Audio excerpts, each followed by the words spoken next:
Hi everybody, thanks for joining me on this video. We'll be covering some techniques that'll add power to your playing, like polyphonic ideas, chromatic ideas, arpeggiated ideas. We'll use some examples from some of my tunes, and we'll talk a little bit about phrasing and tones, and even a little segment about harmonics. So tune in. Okay, the first thing we're going to work on is tune-up. Pretty easy thing. So we'll start with the A string. Why the A? Well, to me it's the most stable string. It gets bent the least, and it tends to hold its tuning. Make sure you got that one, then we'll go through all six. Okay. E.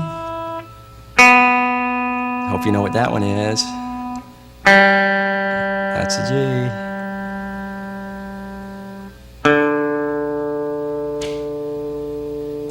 Check the A again, because if you got a floating bridge, you're going to need to do this a bunch of times. And then the oh, just kidding. That's the E.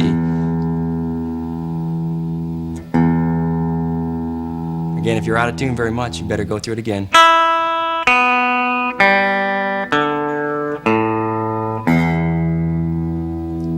All right. First thing I do before I practice, play, or anything, especially if I have the option, is to do a little warm-up. And the easiest thing about a warm-up is the name kind of explains it, warm up. So just like runners do, you want to stretch and work up to it slowly. And the easiest thing to do is, if you're in a climate where you have winters, you need to get your hands at least to body temperature, which is, you know, depending on your state of tune, somewhere in the 90s. And if you're just coming out of the cold, just run your hands under some warm water or hot air or something. Get your hand at least warm enough to where it's not all stiff. Then start a little easy warm-up. There's a million different warm-up exercises, and well, just try something a little unusual here. This will be a scale that you don't use too much in music, which makes it a good warm-up exercise because it's real symmetrical, and it's 3 notes to a string. I'm using alternate picking during my warm-up, and we're just going to take it nice and easy. Just kind of relax and find a tempo. I'll do it slowly to show you the pattern I'm talking about. And then, actually, the next note is 1 whole step away. We're doing whole steps, that is every 2 frets. When you get to the B string, of course, you're going to have to move up 2 frets. Then come on back down.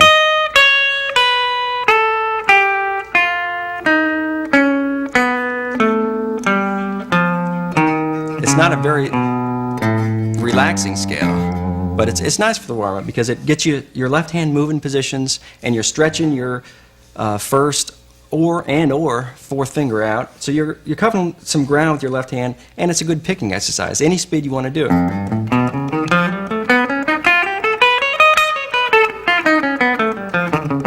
And then try it up on the next fret. But anytime you do your warm-up, don't do anything to the point of pain where it's hurting in your arm or anything like that. Just, like I said, take it easy and work up to it slow because, well, warm up. That's all it is. Triplets are a happy feel. When you're playing fast, it helps me to keep time if I accent every certain group of notes. Since it's triplets, I'll accent every 3rd or every 6th note. Here, at this speed, every 6th. Right with my foot. And then that way you can, it's easier keeping time than if you're sitting there just blurring notes.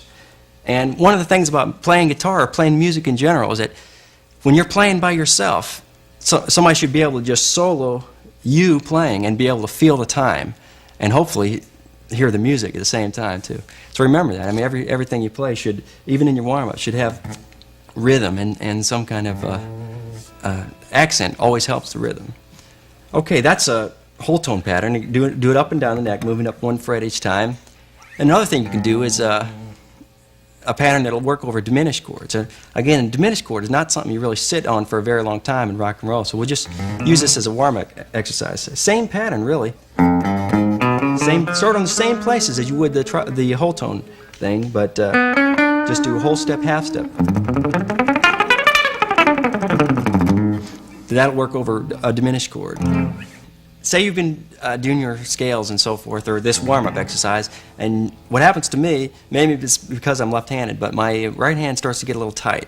And anytime that happens, it's just your body's way of telling you, hey, you need to stretch it out, get the blood flowing again, and it's no disgrace to stop and rest for a second. So what I'll do, especially if time is tight, is do a little left-hand exercise while my right hand's recuperating.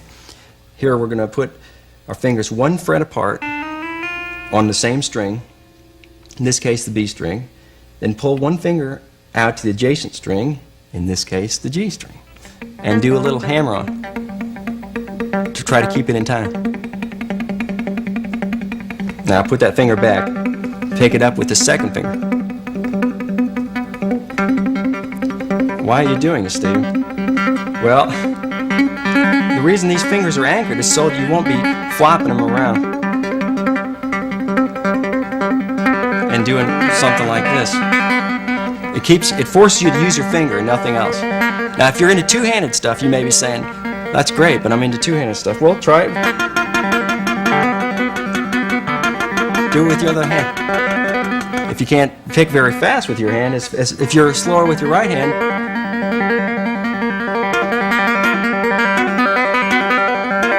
do it at a slower tempo.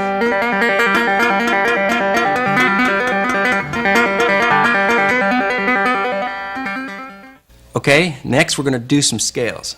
Oh no, scales. I thought this was a tape with licks and stuff that I could use. Yes, it is, and we're getting to that as soon as possible. The way that we're going to do the scales is going to help you do the licks. I promise you, learn the scales this way is going to be the basis for almost all the fast licks you hear in tonal music. This is actually 21 fingerings of scales, but I'm going to show a way to think of it that's really easy, and it's actually just 7. There's 7 tones in the scale. We're going to do 7 different fingerings. And along the way, if you want to, you can learn the modes real quickly.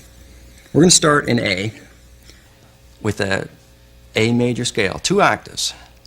We're going to learn each scale starting on our first finger and our second or third, depending on the situation, and our fourth finger. So each scale is going to have 3 different fingerings of the exact same notes. Okay, first of all, A major. Starting with the first finger.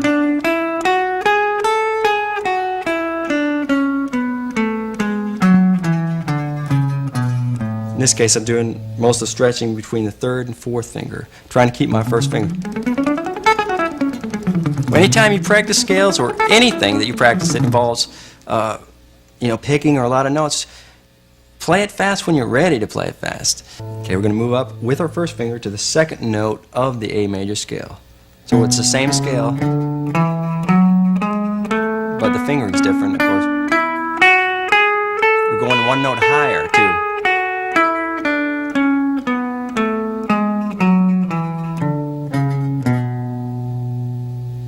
Same exact set of notes, but starting with our first finger on the third note.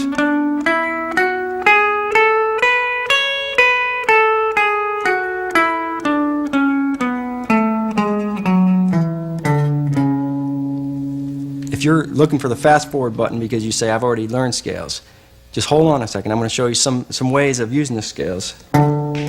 Fourth note of the scale.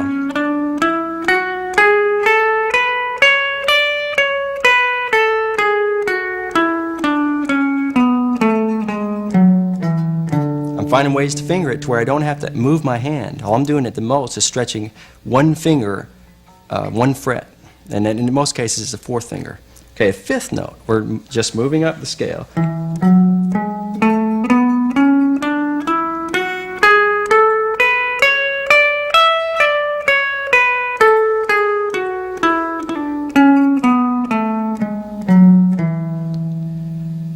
Six.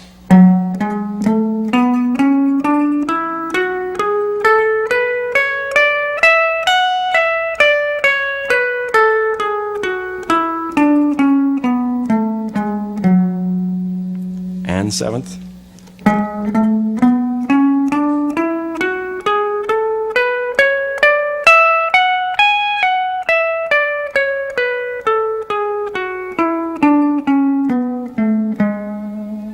might want to go up to the top, come back down. Now, this is all just starting with the first finger. Now let's throw a little monkey wrench in for everybody who's got it down so pat. Let's try it the exact same thing, only starting on the second finger or third finger.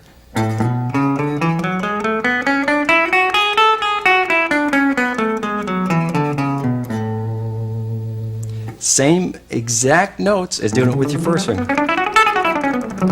Same exact note. But we're using a different finger, so we're getting a whole different shape happening. And for our next note, it seems more logical to me to use the third finger than the second finger. So with this pattern, we're going to use our second or third, depending. And it's the fourth note again. This one, use your second finger because it fits the pattern better. Then fifth note, this one, use your third finger.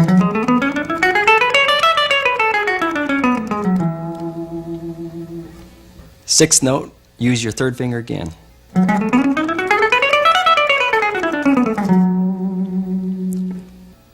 Seventh note, third finger one more time.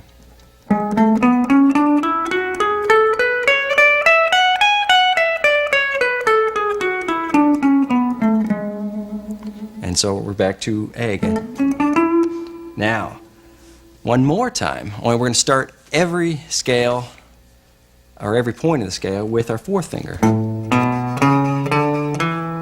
A little stretch.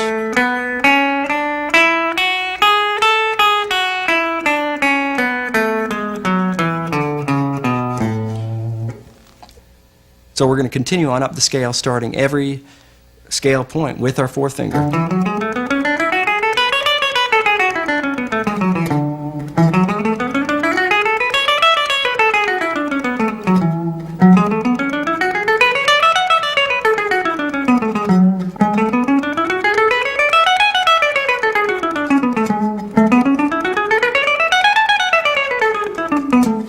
So what you end up with, this way, this way, this way.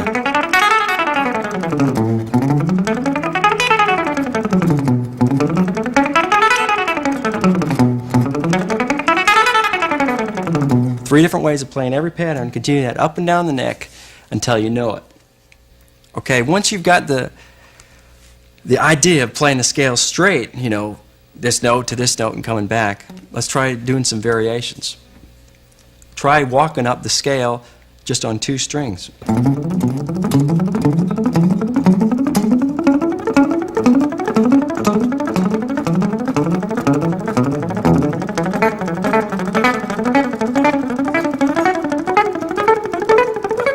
Patterns, that's all it is. Sequences based on the major scale. To illustrate this point about the scales and how you can use them, and well, how much I use them, and most people I've seen use them, we're going to just play over three chords that are diatonic or in the same scale as that A major scale. Be F sharp minor and D and A. 1, 2, 3, 4.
Okay, the first of these big three topics I mentioned before is going to be arpeggio ideas, arpeggio licks, working from the notes of a chord is really all it is. If you consider a triad or a basic chord as having three notes, in rock and roll sometimes it only has two, but for the purposes of our discussion we're going to consider it has three notes, the tonic or the root, the third, and the fifth. So when I say, in the A major, we're going to talk about A, C sharp, and E as being the first, third, and fifth, something like that. And the whole idea of arpeggiated lick ideas is to allow you to outline the chord and, basically suggest the chord by playing one note at a time. Obviously, the easiest way to do that is to play the chord one note at a time.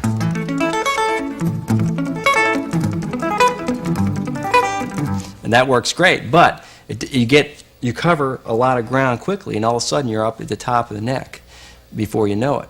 So we're going to try to do some patterns that repeat a little bit more and involve some other notes besides the chord notes that are based off the chord notes. First one will be an A minor pattern, A minor seventh actually. We'll do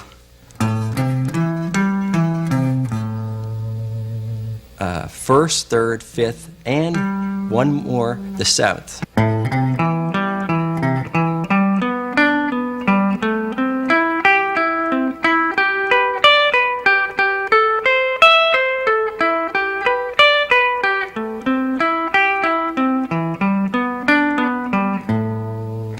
Okay, we'll do the whole lick slowly.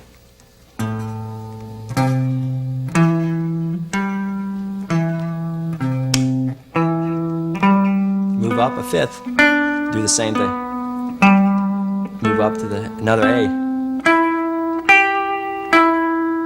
up to another E. Fingering's different here.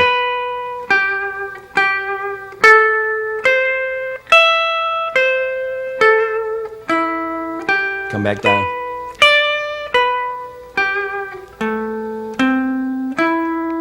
You have to check the fingering on the chart for this one. Again, the only tricky thing is once you get onto the B string, sometimes you have to clump your fingers together to put one finger on each string.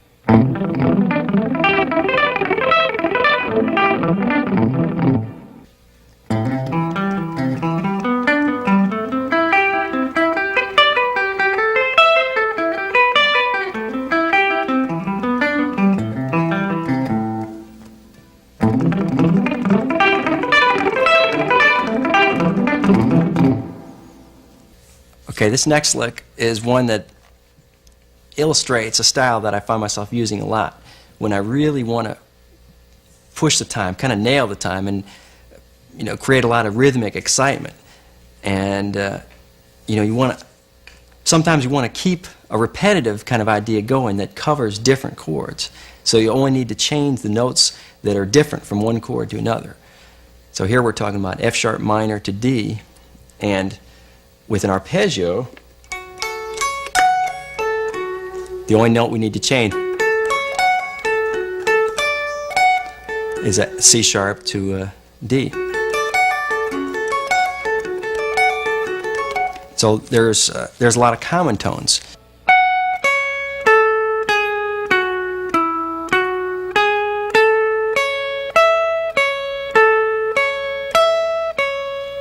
By itself, it sounds just kind of like a weird collection of notes, but the reason we're doing the pattern this way is so that the high notes punch the most through most amplifiers and most mixes. Now we'll go to D and start with F sharp again.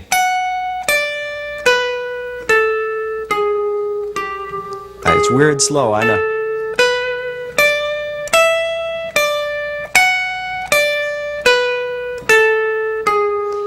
Some licks like this you just don't think of while you're playing it slow. The ideas can only come when you're playing fast, because then you see where it kicks the time.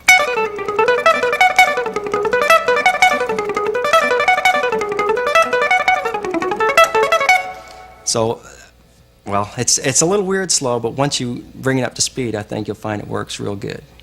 1, 2, 3, 4.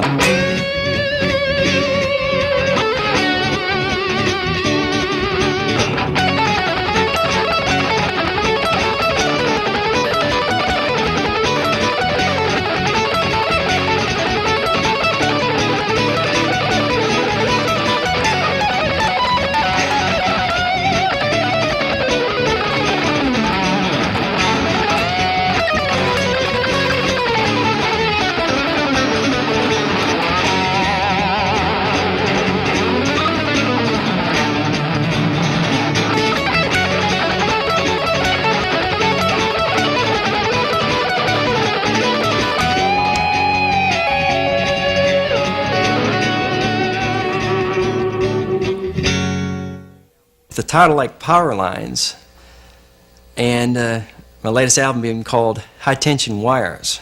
I had to do something from the album, show an example, and there's a tune called Too Many Notes that fits the idea of arpeggiated licks perfectly, and this would be a good one to learn, or at least go through. It's got, the melody is arpeggios, and the melody is almost constantly 16-note triplets.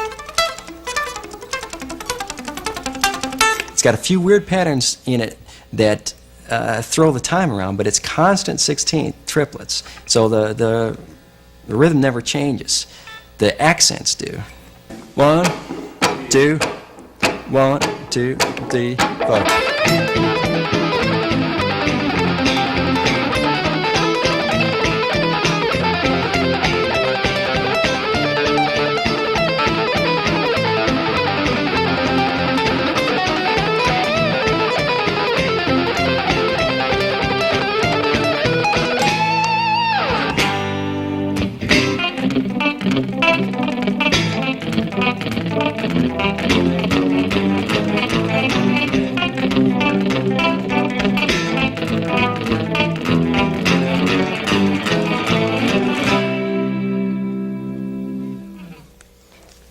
Too many notes.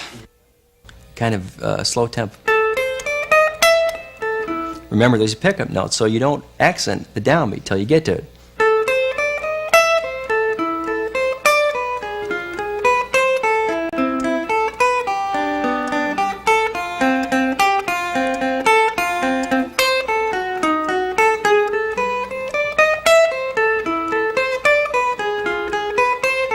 Big jump.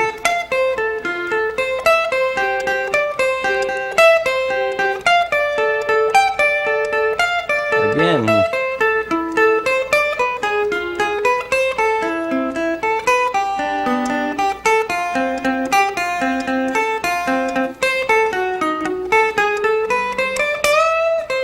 Bend. Big jump.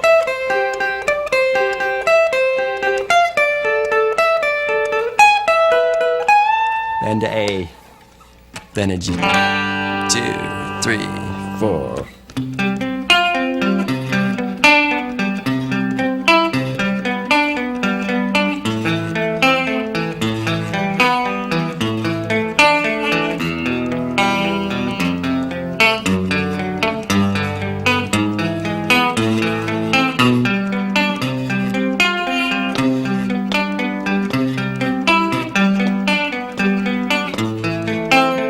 Keep the time. Especially here.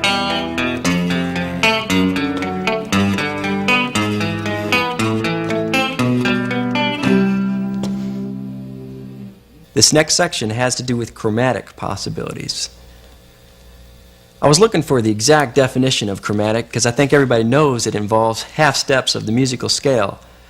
But to me, it kind of means more of the root word chroma. I don't know if it's really the root word, but this is, again, my opinion and my little way of thinking of it.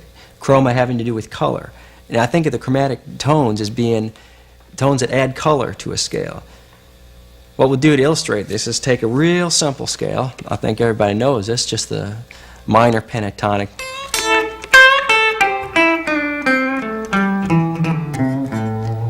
And just introduce a couple chromatic tones just to show you how different it can make it. So what we'll do is we'll jam on a kind of a blues feel for a minute and show you just some simple ways in just in one position to insert some chromatic notes, to add a little color to the blues.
There's a lot of other ways to play a pentatonic scale, and I'll show you one of them right now.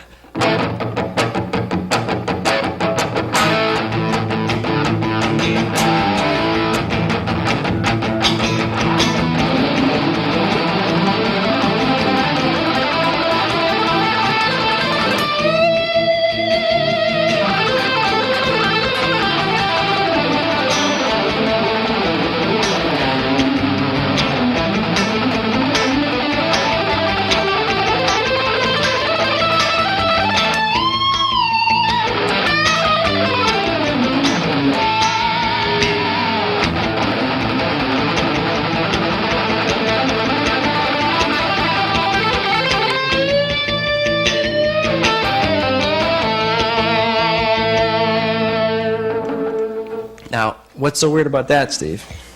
Well, I'll show you. What we're doing is every opportunity on the guitar that we have to repeat a note, the same note on a different string, we're taking. And it involves a little bit of stretching, but it provides a really neat effect. Clean tone for this demonstration. So we're going tonic, third, fourth, then doubling that because, well, just because we can. Playing the same note twice again on the D string.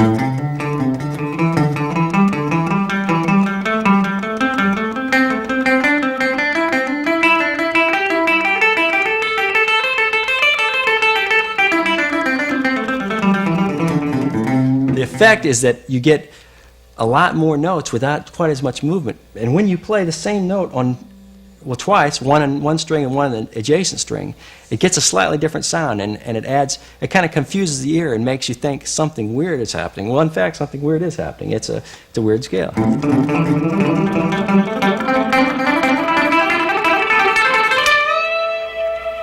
Slowly, if we're going to do it. There's some stretches involved, so check with your physician first.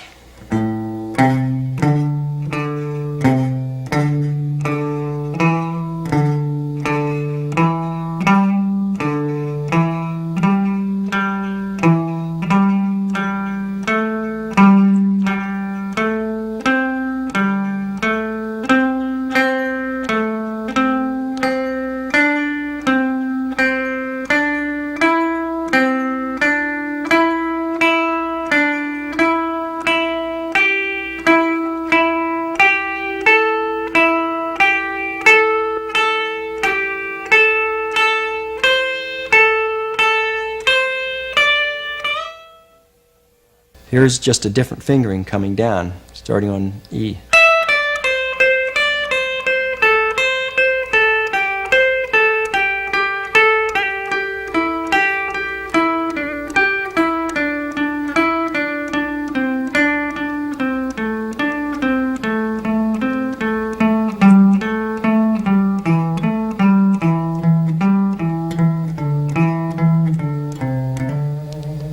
I'm adding an extra note just so it'll end, in a pretty normal amount of time, so it feels like a definite phrase to me.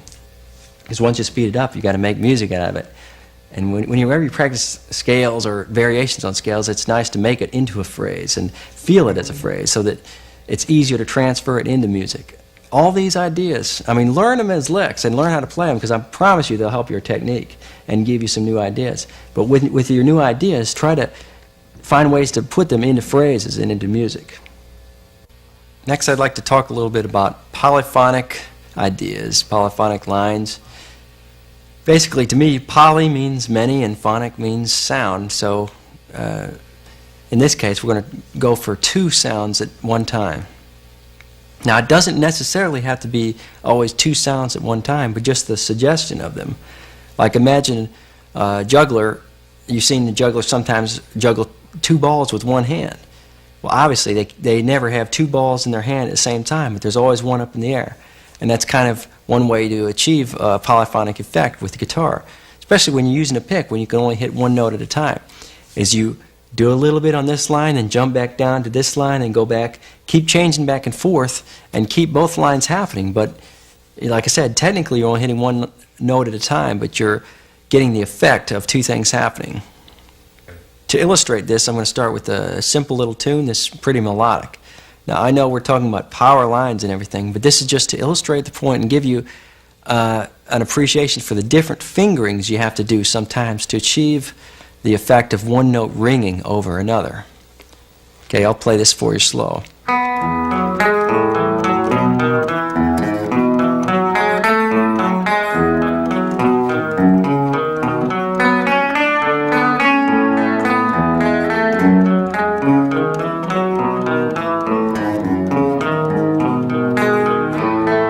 And keep repeating that. That's from a Dregs album, by the way.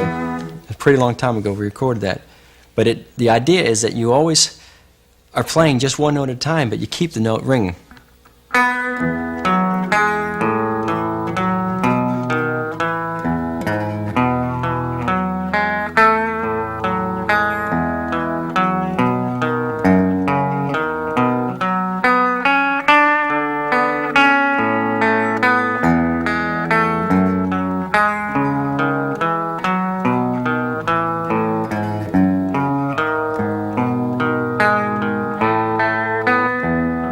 Once you speed it up now, the effect of the two voices is a little bit more obvious.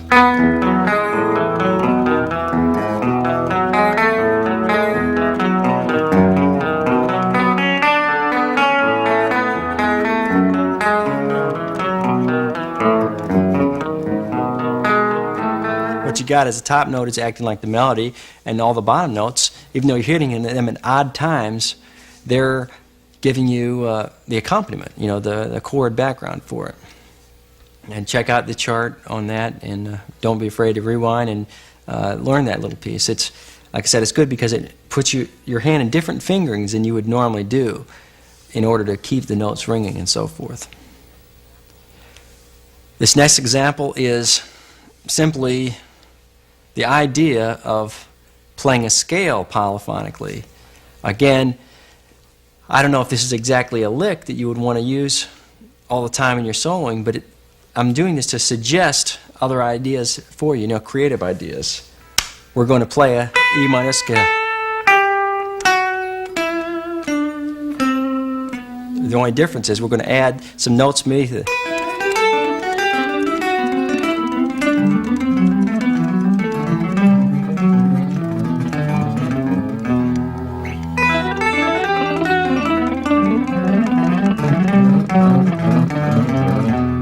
So the idea is to keep hearing that.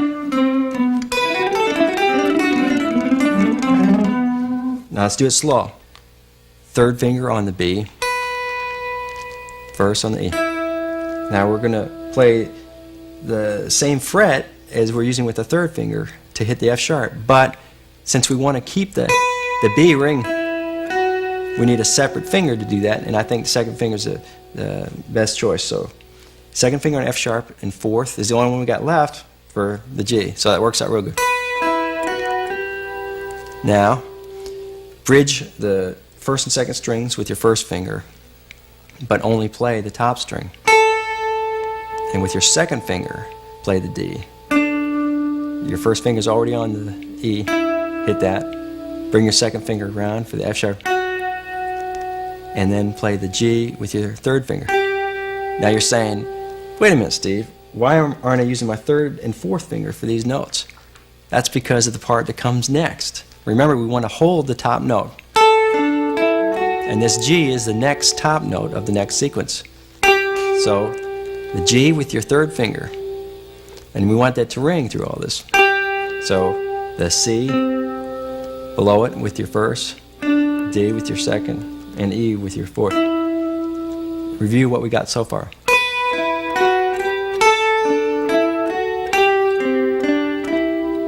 Now, another bridge. We're bridging the second, third fingers. Correction, second and third strings with our first finger. And it's pretty straightforward. It's just like a B minor chord. B, C, D. Now, E is the next top note, and it'll be like an A minor position, so we hit it. E with the third finger, A with the first, B with the second, C. Next, another bridge with your finger going between the third and fourth string. Start on the D on the G string. And just walk up. We're setting ourselves up to hit the next note with a third finger, again for reasons that have to do with the next lick. We're not going to use our fourth finger on this lick. Now, third finger on C. Now we're going to scrunch up our fingers here in order to get separate notes. We're holding the C, so let's play the F sharp with 1, the G with 2, and the A with 4. These two. Now slide everything down, slide your third finger down to E. E, F sharp to G. So the pattern's starting to become a little obvious. One more with the bridge across the fifth and fourth string. Start with the A, play the D with your third, use the bridge finger to play the E, and second finger to play the F sharp. Again, this is to set your third finger up for the next lick, which is a G on top. You're holding the G, so use the fingers you got left to play the notes. Continue this.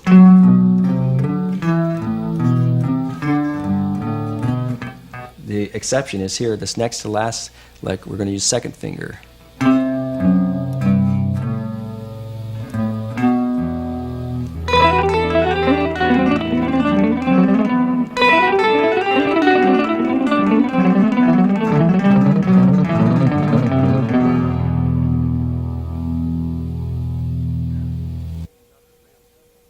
Okay, here's another real simple lick that'll kind of combine the idea of one note ringing while the others play, or the other fingers play something else, and sliding between positions. Just playing. Well, here, let me play it first.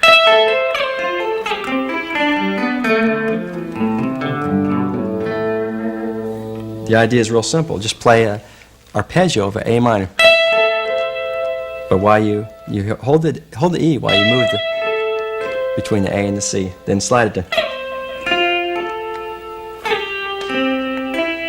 The same thing down. So we got A minor, F, arpeggio, then a C arpeggio. Now we're going to play a G.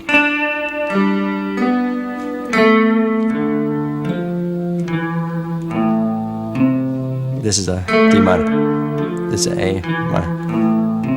G.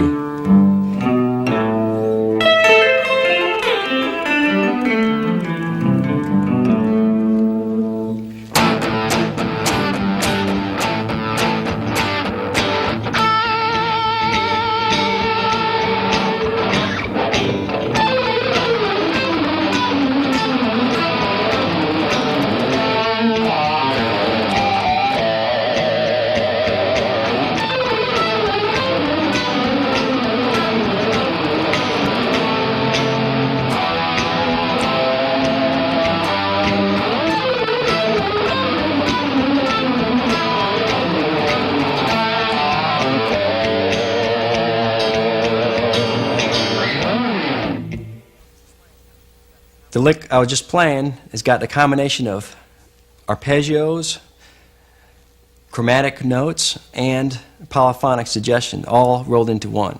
It's a real powerful lick, and it's got, well, it'll push the time right along with it. And we're going to learn it as a lick, but once again, the point is to figure out a way to turn this into, you know, some way that'll help your style, give you some ideas, some creative ideas to improve your soloing or to give you different avenues, different points of view. We're going to start with, well, I'll start with the first note as a novel concept. Okay, it's a high A. This is in A minor. Why is everything in A today? Well, because if you write things in A minor, there's less sharps and flats, and it's easy to read. But this concept can go in any key, anywhere on the guitar. It's no big deal to transpose it. So let's start with the first note, A. We're going to use the fourth finger there because this kind of adds on to our idea of using strange fingerings in order to let notes ring or in order to easily grab other notes. So we're going to get a high A, and our top notes, that's our top part, but we're going to fill it in with a bunch of other notes to support it. So we got A, and then on the G string, C, B, A.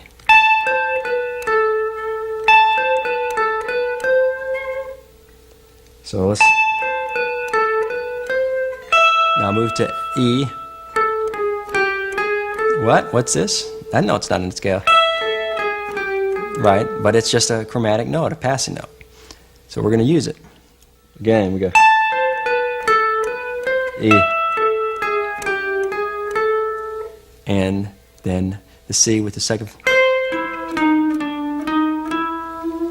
B with the fourth.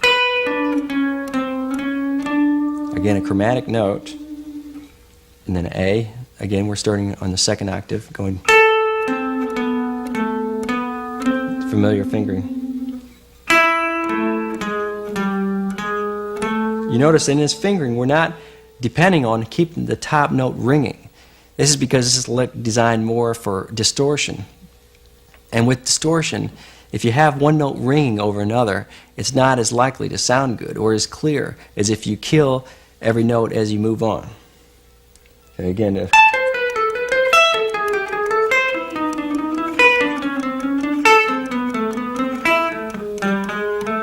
next is a G chord, starting on the D. That's just stretching it a little bit because it's some weird notes in there. But actually, there's only one note that's different. That's the F sharp instead of an F. Again, you'll find it's on the weak part of the B. So it works fine. And then one more time on an A minor, starting on C.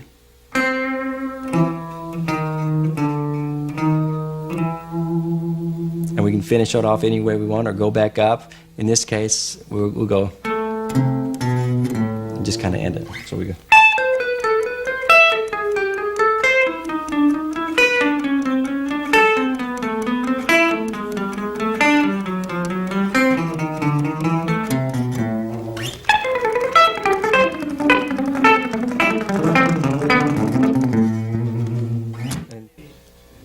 Okay, if any of these scalar ideas sound too normal for you, you might want to try this lick, which is kind of derived from Joe DiOrio's concept. He did some seminars down at the University of Miami a long time ago when I was a student there, and this kind of shows some of his influence.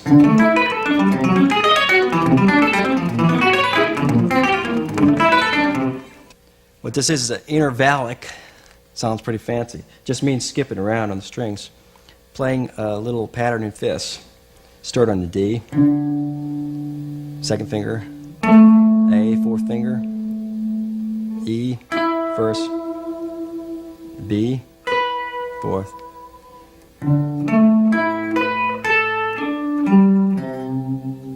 Come back down with a D, G with your third, and C with your fourth. Now move the whole lick up a major third from where we started, but start on the next string. So starting second finger on F sharp, C sharp with your fourth, G sharp with your second, D sharp. I guess to take, I know. C sharp, F sharp, B with your third, and E with your first. Then continue the pattern, starting a third down from where that ends. So.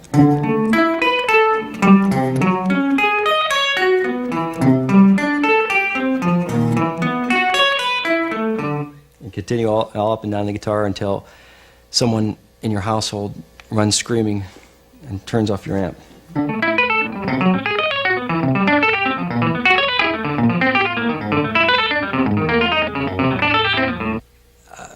The title or the basic idea of this is power lines and things that will really give you a lot of power in your playing, but along the way, while I'm demonstrating some of these things, this particular amp setup I'm using is real conducive to harmonics, so I've been grabbing a few here and there.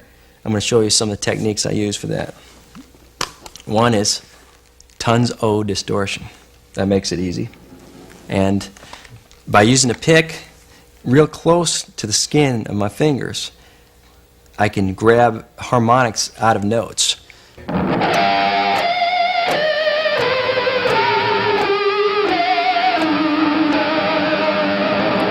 can see there's different harmonic points along the string. And I don't want to get into a whole theory discussion of harmonics and fundamental in the harmonic series and everything, but one way to get harmonics is by choking up on the pick, and what you're actually trying to do is strike the pick, or correction, strike the string with your pick while you're muting half of the string with your skin, the skin or your fingernail or whatever happens to be right there next to the pick. That's one way of doing it. Another way for getting specific notes is to do artificial harmonics. And it's a pretty easy concept. You just play a note and then find a naturally occurring harmonic a certain number of frets above it. That would be 12 frets above, or 7 frets above, or 5 frets above, and it gets shorter and shorter and shorter. The easiest one is 12 frets above. Let's do that first. Here I'm playing an E on the B string. Go 12 frets above. I'm going to pick the note at the same time that I touch right over the fret wire, 12 frets above the note I'm fretting. So.